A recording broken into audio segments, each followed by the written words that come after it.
आज मौजूद हैं उगना महादेव मंदिर परिसर में और यहाँ पे 15 करोड़ की लागत से एक भव्य मंदिर का इमारत का जो है वो शिलान्यास किया है। सर से थोड़ा सा जानने का कोशिश करेंगे। मधुबनी बहुत ही ज़्यादा पर्यटन के दृष्टिकोण से बहुत ही खूबसूरत जगह है। यदि बलिराजगढ़ की बात करें तो द्वापर युग से उसका रिलेशन है, त्रेता युग से कई सारे रामायण से जुड़े हुए मामले हैं। तो कितना पर्यटन देख रहे हैं कि विभाग से यहाँ पे कितने जगहों का जो उत्थान है वो करने की आपके पास योजना? नहीं, देखेंगे अगर आप लगातार देख रहे होंगे कि विभिन्न क्षेत्रों में बिहार के हर एक हिस्सों में और मधुबनी की भी अगर आप बात कर रहे हैं तो लगातार प्रयास हो रहा है कि जो मधुबनी की हमारी समृद्ध विरासत रही है उसको कुछ ना कुछ हम उसमें पर्यटकीय दृष्टिकोण से उसको मुख्य धारा में हम लाएं। और लगातार हम कोशिश भी कर रहे हैं, चाहे सोशल मीडिया के भी माध्यम से आप देखेंगे कि जो टूरिज़्म का जो सोशल साइट्स है उन लोकेशंस को हम बहुत लगातार प्रचारित भी कर रहे हैं। साथ ही इंफ्रास्ट्रक्चर भी हम डेवलप कर रहे हैं। अगर आप मधुबनी के ही प्रोजेक्ट्स को अगर आप देखेंगे, जैसे आज हम लोग उगना महादेव में हैं, आने वाले समय में बिस्फी में जहाँ बाबा विद्यापति जी का जन्म स्थान है उसके भी जीर्णोद्धार का पूरा विकास करने की योजना बनी हुई है, स्वीकृत हो गया है। अभी आने वाले समय में जैसे आपने बलराजगढ़ कहा, क्योंकि भारतीय पुरातत्व विभाग द्वारा वो संरक्षित स्थान है, तो केंद्रीय मंत्री जी से भी बात करके स्वयं मैंने कि वहाँ कैसे उसको हम लोग डेवलप कर सकते हैं उस पर काम कर रहे हैं। शिव सर्किट के माध्यम से अभी कपिलेश्वर स्थान, एकादश रुद्र, मदनेश्वर स्थान, तो लगातार ये हम लोग की ये कोशिश है कि हमारे पूरे बिहार में हर एक हिस्से में कुछ ना कुछ खासियत ये है कि कुछ ना कुछ विशेष है। और उसी कड़ी में आपको स्मरण होगा कि मेरा प्रखंड मेरा गौरव एक अभियान हम लोगों ने शुरू किया था, जिसमें मेरी कोशिश है कि हर एक प्रखंड के एक नए स्थान को आने वाले समय में चरणबद्ध तरीके से हम उसको डेवलप करें। बहुत सारे स्थान हैं जो पहले से हैं, उसको करना है। जैसे फुलहर का आप अवगत होंगे कि आदरणीय मुख्यमंत्री जी ने अभी जब वो प्रगति यात्रा में आए थे तो उन्होंने घोषणा की थी, तो फुलहर को भी हम बहुत वृहद रूप से हम उस पर काम करने जा रहे हैं। तो आप देखेंगे कि बहुत योजनाओं पर हमने काम शुरू कर दिया और धीरे धीरे वो धरातल पर अब वो योजनाएं आ भी रही हैं। अच्छा, आप जहाँ रहते हैं वहाँ भी कमलादित्य स्थान है जो कहीं ना कहीं विक्रमादित्य से जुड़ा हुआ है।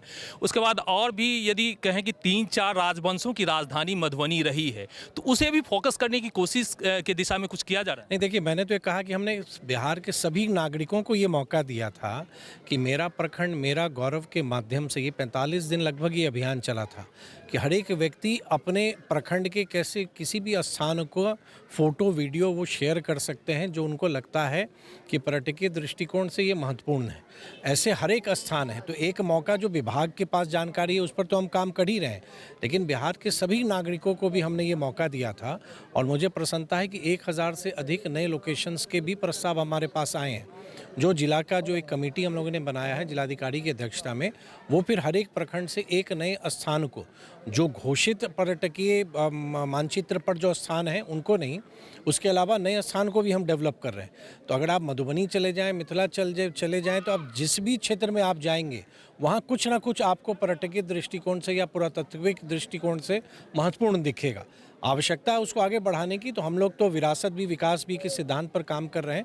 तो निश्चित रूप से आने वाले आप समय में देखेंगे कि बिहार में पर्यटकों का आना भी बढ़ रहा है, पर्यटकों के लिए हम सुविधाएं भी हम क्रिएट कर रहे हैं और बिहार की एक छवि भी राष्ट्रीय अंतर्राष्ट्रीय स्तर पर बहुत बेहतर होती जा रही है कि लोग बिहार के लिए आकर्षित हो रहे हैं। अच्छा, इंडस्ट्री से भी जुड़ा हुआ आपका मंत्रालय है, तो इंडस्ट्री डेवलपमेंट की दिशा में कुछ नया योजना है? चूँकि यहाँ पे बहुत सारे मिल थे जो बंद हो गए, तो नए इंडस्ट्री एग्रीकल्चर डेवलपमेंट से ही होगा, तो एग्रीकल्चर बेस्ड जो है कोई बिल बंद है वो एक विषय है, अब नया भी आ रहा है।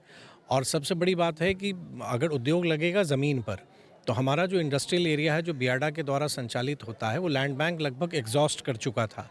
तो अभी आदरणीय मुख्यमंत्री जी ने प्रगति यात्रा में घोषणा भी की है कि लगभग 500 एकड़ का लोखी में हम नया इंडस्ट्रियल एरिया भी हम बनाने जा रहे हैं। तो स्वाभाविक रूप से जब नए इंडस्ट्रियल एरिया बनेंगे, और आप अवगत हैं कि अभी जो इन्वेस्ट बिहार का कार्यक्रम हुआ था तो 1,81,000 करोड़ के निवेश के प्रस्ताव हमें मिले, जो बिहार के इतिहास में इतने प्रस्ताव निवेश के कभी नहीं आए थे।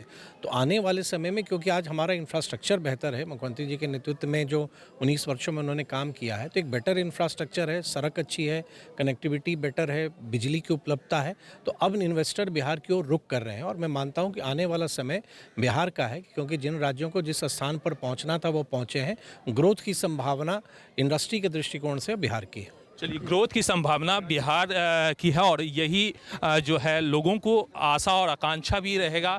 चूँकि नीतीश मिश्रा का जो कार्यशैली है निश्चित रूप से, जो इससे पहले भी मंत्री रहे हैं, तो काफ़ी ज़्यादा समृद्ध रहा है। तो ऐसे में लोगों की आशाएं निश्चित रूप से नीतीश मिश्रा के साथ है। फिलहाल इस वीडियो को हम यहीं अंत करेंगे, मिलेंगे अगले वीडियो में, तब तक के लिए दीजिए हमें इजाज़त।